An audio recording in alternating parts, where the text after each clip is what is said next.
안녕하세요. 포르모사 링크 진행자 손전홍입니다. 여러분, 병원 하면 보통 어떤 이미지가 떠오르시나요? 하얀 가운, 소독약 냄새 혹은 최첨단 장비들. 우리가 떠올리는 병원의 이미지는 보통 차갑다에 가깝습니다. 그런데 이 병원이라는 단어의 뿌리를 따라가 보면 병원은 의외로 아주 따뜻한 곳이었다는 사실 알고 계셨나요? 우리 곁에 공기처럼 존재하는 병원을 뜻하는 단어, 라틴어의 호스페스에서 시작됐습니다. 이 단어는 손님을 뜻해요. 어원처럼 병원은 처음엔 치료가 목적이 아니라 멀리서 온 지친 나그네를 재워주고 배고픈 이에게 밥을 내어주던 교회 부설 숙박시설이 그 시작이었습니다. 우리가 아는 현대적 병원과 가장 닮은 꼴은 542년 프랑크 왕국의 실드베르 1세가 리옹에 세운 오텔디와 즉 하나님의 병원이었습니다. 이름 참 멋지죠? 자, 그렇다면 여기서 궁금해지는 것 하나. 중화민국 타이완 최초의 서양식 병원 역사는 어떻게 시작됐을까요? 정답을 공개합니다. 타이완 최초의 서양식 국립병원은 바로 1895년에 설립된 타이완 총독부 타이페이 병원입니다. 이름이 조금 낯설다고요? 지금의 이름을 들으시면 아하 하실 거예요. 바로 현재 타이완 최고의 의료기관으로 꼽히는 국립타이완대학교 의과대학 부속병원의 전신입니다. 타이완에선 흔히 줄여서 타이완대학교 병원으로 불리는 이 타이완 최초의 서양식 국립병원은요, 단순한 의료기관을 넘어 타이완 근대 의료제도의 출발점이자 일제강점기 시대와 현대가 교차하는 역사적 현장이기도 합니다. 때는 1895년, 메이지 28년, 일제가 타이완을 식민지로 강점하고 식민 통치하기 시작한 첫 해. 당시 타이완은 열병의 섬이라 불릴 만큼 위생 환경이 열악했습니다.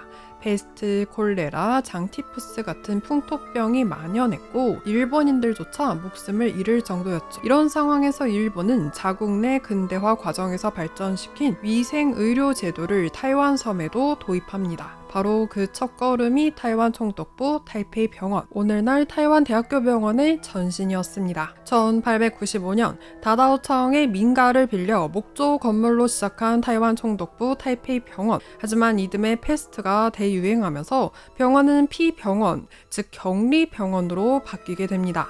이후 1897년 타이완 총독부는 타이완 전역에 10개의 병원을 세우며 본격적인 의료 체계를 갖추게 되죠. 어쨌든 1898년 이 완공된 첫 번째 타이완 총독부 타이페이 병원은요, 타이완 섬의 기후를 고려해 통풍과 채광을 중시한 설계로 지어졌습니다. 제임스 맥스웰은 1860년 스코틀랜드 에든버러 대학을 졸업한 의사이자 장로교 선교사로 타이완의 의료 선교의 아버지라 칭송받는 인물입니다. 제임스 맥스웰이란 이름보단 사실 마야거라는 타이완식 이름으로 더 친숙한 마야거 의사는 당시 타이완 총독부 타이페이 병원을 둘러보고는 깜짝 놀라 이런 기록을 남깁니다. 타이페이 병원의 조직 관리와 설비는 유럽의 병원들과 비교해도 전혀 손색이 없다. 새로운 식민지를 경영하는 그 어려운 상황 속에서 이토록 완벽한 병원을 세웠다는 것이 정말 놀랍다. 다만 한 가지 아쉬운 점이 있다면 단층 건물이라는 것이다. 훗날 2층을 올리고 병실을 위로 옮긴다면 그야말로 완벽한 병원이 될 것이다. 스코틀랜드 출신 이 마야거 의사가 유럽 병원과 다름없다고 감탄했던 타이완 총독부 타이페이 병원. 과연 진료비는 얼마였을까요? 때는 1898년 메이지 31년입니다. 당시 발행된 관보에는 아주 상세한 진료비가 적혀 있어요. 재밌는 점은 환자의 경쟁력에 따라 등급을 나누었다는 겁니다. 환자는 크게 감류와 의류로 나뉘었습니다. 먼저 감류 환자는요, 식사비를 직접 부담하는 대신 외래 진료비와 약값을 반값으로 할인받았죠. 반면 의류 환자는 입원비와 식사비를 내는 대신 진료비와 약값은 다른 방식으로 대체 징수되었습니다. 타이완 총독부 타이페이 병원은 경제적 상황에 따라 수많은 환자가 새로운 근대 의료의 혜택을 받을 수 있던 곳이었습니다. 하지만 목조 건물은 흰개미 피해로 오래 버티지 못했어요. 1906년 무렵 흰개미 피해가 심해지자 총독부 건축기술자 곤도즈로가 새로운 병원 건설을 맡게 됩니다. 20세기 초 타이완의 풍경을 근대적으로 바꿔놓은 건축가 곤도즈로, 1877년 도쿄 신주쿠에서 태어난 곤도즈로 곤도주로는 도쿄 제국대학에서 건축을 공부했습니다. 그의 스승은 일본 근대 건축의 아버지라 불리는 조시야 콘도르였죠. 덕분에 곤도주로는 영국의 후기 르네상스 양식을 깊이 있게 흡수했습니다. 하지만 그는 단순히 서구의 것을 베끼는데 그치지 않았습니다. 1906년 타이완 총독부 민정국 토목국에 부임한 이후 그는 타이완의 기후와 지형에 맞는 자신만의 건축 언어를 써내려가기 시작합니다. 그의 손끝에서 탄생한 붉은 벽돌 건물들은 화려한 장식과 질서정연한 대칭미를 갖추고 있었는데요. 이것이 바로 오늘날 우리가 타이완 근대 건축하면 떠올리는 그 특유의 분위기를 형성하게 됩니다. 곤도주로의 대표작 하면 단연 1907년에 착공한 르네상스 양식의 정수를 보여주는 제2세대 타이완 총독부 타이페이 병원이에요. 정교한 아치형 창문과 화려한 기동 장식을 보고 있으면 곤도주로가 얼마나 완벽하게 서양의 고전미를 타이완 땅에 이식하려 했는지 느낄 수 있죠. 어쨌든 곤도주로는 이 병원을 그냥 짓지 않았습니다. 완벽한 병원을 만들기 위해 짐을 싸서 떠납니다. 홍콩, 싱가포르, 인도네시아, 필리핀까지 당시 열대 지역에서 가장 앞서갔던 병원들을 샅샅이 시찰했죠. 이렇게 열대 지역 병원을 직접 조사한 뒤 현대 병원 건축의 기초가 된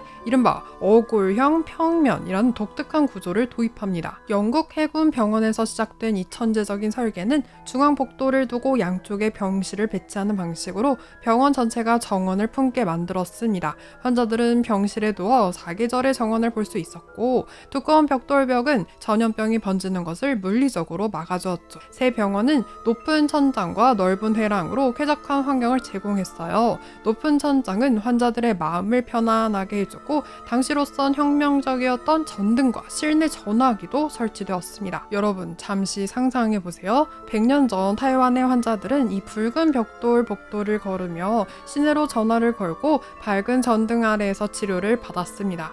곤도주로는 일본식 가옥에 익숙한 긴 복도를 설계에 녹여내어 낯선 서양식 건물에서도 사람들이 편안함을 느끼게 배려했죠. 1907년 개축을 시작해 1913년 외과수술실과 병동을 증축했고 1924년엔 전체 병원이 완성되면서 타이완 총독부 타이페이 병원은 당시 동남아시아 최대 규모, 가장 현대적인 병원으로 평가받았습니다. 때는 1936년 쇼와 7년입니다. 당시 타이완 의료계에 큰 변화가 일어납니다. 바로 타이페이 제국대학 의학부가 설립된 것이죠. 이때 기존의 타이완 총독부 타이페이 의학전문학교가 통합되면서 우리가 알던 타이완 총독부 타이페이 병원은 대학교의 부속 병원이란 새로운 직함을 얻게 됩니다. 단순한 병원을 넘어 연구와 교육의 중심지로 거듭난 순간이었죠. 하지만 역사의 수레바퀴는 멈추지 않았습니다. 1945년 2차 세계대전 패전국 일본이 물러가고 승전국의 일원인 중화미국 국민정부가 타이완 땅에 대한 통치권을 받으면서 병원은 다시 한번 큰 변화를 맞이합니다. 타이페이 제국대학은 국립타이완대학교로 이름을 바꾸게 되고 의학부 역시 타이완대 의과대학으로 새 출발을 하게 됩니다. 이때 등장한 인물이 있습니다. 바로 타이완 최초의 의학 박사 두총밍 선생입니다. 두총밍 박사는 초대 의과대학 학장 겸 부속 병원장으로 취임하여 혼란스러웠던 전후의 의료 체계를 바로잡고 타이완 현대 의학의 기틀을 닦았습니다. 100여 년 전 마야거 의사가 감탄했던 그 단층 목조 건물에서 시작해 곤도주로가 설계한 웅장한 붉은 벽돌 건물을 거쳐 오늘날 타이완 최고의 의료기관인 타이완대학병원에 이르기까지 타이완대병원은 타이완 최대 규모의 국립병원일 뿐 아니라 의학 연구와 교육의 중심지로서 수많은 의료인을 배출하고 있습니다. 타이완대 병원에서 훈련받은 의사, 간호사, 약사들은 지금 이 순간에도 타이완은 물론 세계 곳곳에서 생명을 구하는 일에 앞장서고 있죠. 특히 간염 연구나 장기 이식, 암치료 분야에서 거둔 성과들은